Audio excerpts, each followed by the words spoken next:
नमस्कार।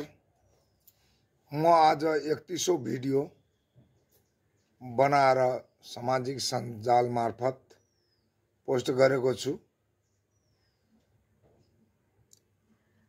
ध्यान गरौं, सकारात्मक ऊर्जाको विकास गरौं, आँपको पत्ताको चिया पिउँ, स्वस्थ जीवन बिताऊं,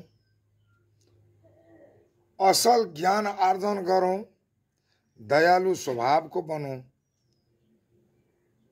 असल सभ्य नागरिक बनौं, असल संस्कारको विकास गरौं, सिप सिकौं, साथसाथै लिडरशिपको पनि विकास गरौं,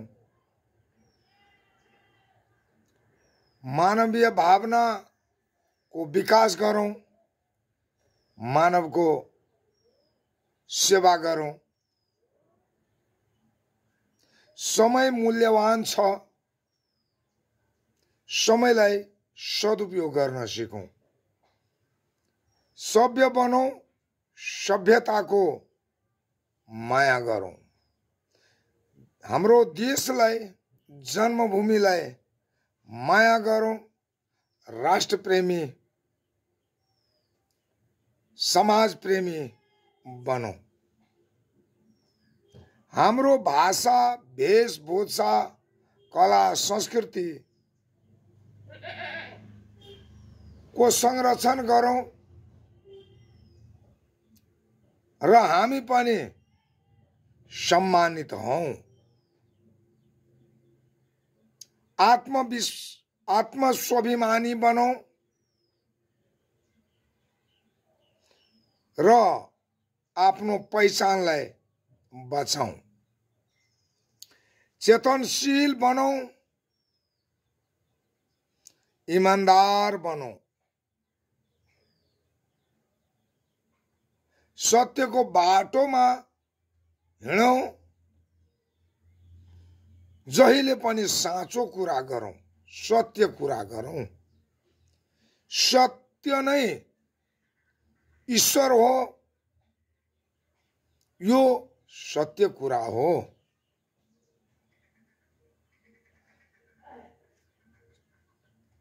सबै कुरा सम्भव छ, हामी चितायौं भने असम्भव भन्ने कुरा केही छैन।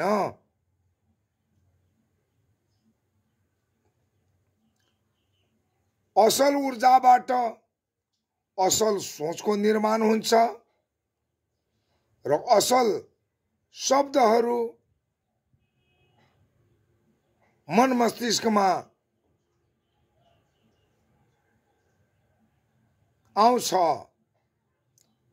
र जहिले पनि हामी निरन्तर रूपमा कुनै कामलाई अगाडि बढाइरह्यौं भने त्यो निश्चित रूपमा हामी लक्ष्यमा पुग्न सक्छौं।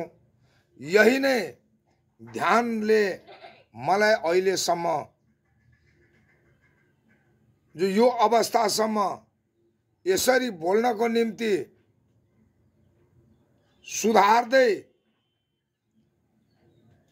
आफ्नो जीवनलाई स्वस्थ बनाउँदै आफ्नो मन मस्तिष्कमा धेरै नयाँ नयाँ कुराहरू कसरी आउँछ र कसरी प्रतिभाशाली व्यक्ति बन्न सकिन्छ भन्ने कुरा यस ध्यानले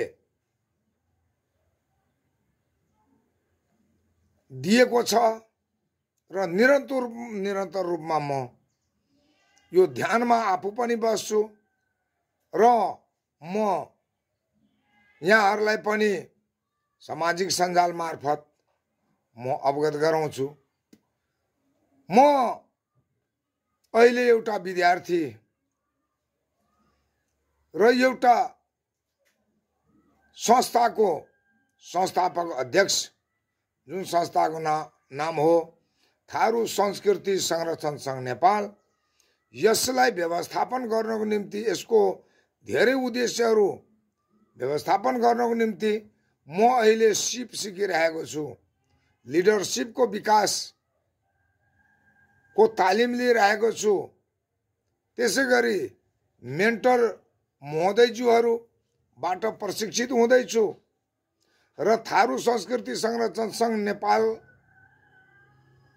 उद्देश्य यस सामाजिक सञ्जाल मार्फत म जुम मिटिङ मार्फत आफ्ना विचारहरू राखिरहेको छु।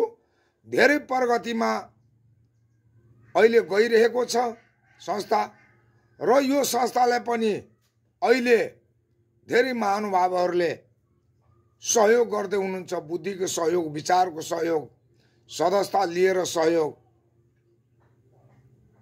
उपकरणहरू दिएर सहयोग गर्दै हुनुहुन्छ। यहाँहरूसँग पनि मेरो आग्रह अनुरोध यही छ। अहिले म विद्यार्थी WLES रिसर्चले 100 दिनको पाठ दिएको छ, यो भिडियो बनाउने पाठ। त म भिडियो बनाउन पनि लागिरहेको छु। आज 31औं भिडियो हो र यो भिडियो बनाउनुको अर्थ हो आफ्ना कुरा सञ्चार मिडिया मार्फत, सामाजिक सञ्जाल मार्फत महोदयहरूलाई सुनाउने हो र प्रभावकारी भिडियो कसरी बन्छ र भिडियोलाई प्रभावकारी बनाउनको निम्ति आफूमा के बानीको विकास गर्नुपर्छ, असल बानीको विकास गर्नुपर्छ भन्ने कुरा यहाँ भिडियो सुनिसकेपछि मेन्टरज्यूहरूले मलाई सल्लाह सुझाव दिनुहुन्छ र त्यो अनुसार म अब दैनिकी 100 भिडियो निर्माण गर्न लागिरहेको छु। यहाँहरू पनि दया गर्नुहोला, यो कुरा मैले बोलेका कुरा सेयर गरिदिनु होला, लाइक गरिदिनु होला र कमेन्ट लेखेर सल्लाह सुझाव दिएर यो संस्थाको उद्देश्य धेरै छ, यसलाई व्यवस्थापन गर्नको निम्ति म प्रयासरत छु। आजै म सप्तरी जिल्लाको रूपनी गाउँपालिका वार्ड नम्बर 1 महेश चौधरीजीको घर नक्टी रायपुरबाट थारू संस्कृति संरक्षण सङ्घ नेपालको कलाकार र पदाधिकारीहरू उहाँको घरमा उहाँको आमाको श्रद्धाञ्जली कार्यक्रम सकेर र थारू संस्कृति संरक्षण सङ्घको प्राचीन सभ्यताको गीत नाचको जगेर्ना कार्यक्रमलाई सम्बोधन गरेर म आज सप्तकोशी नगरपालिका वार्ड नम्बर 2 थारू संस्कृति संरक्षण सङ्घ नेपालको केन्द्र कार्यालयबाट म यो भिडियो निर्माण गरी यहाँहरू समक्ष म प्रस्तुत गरेको छु। धन्यवाद, नमस्कार।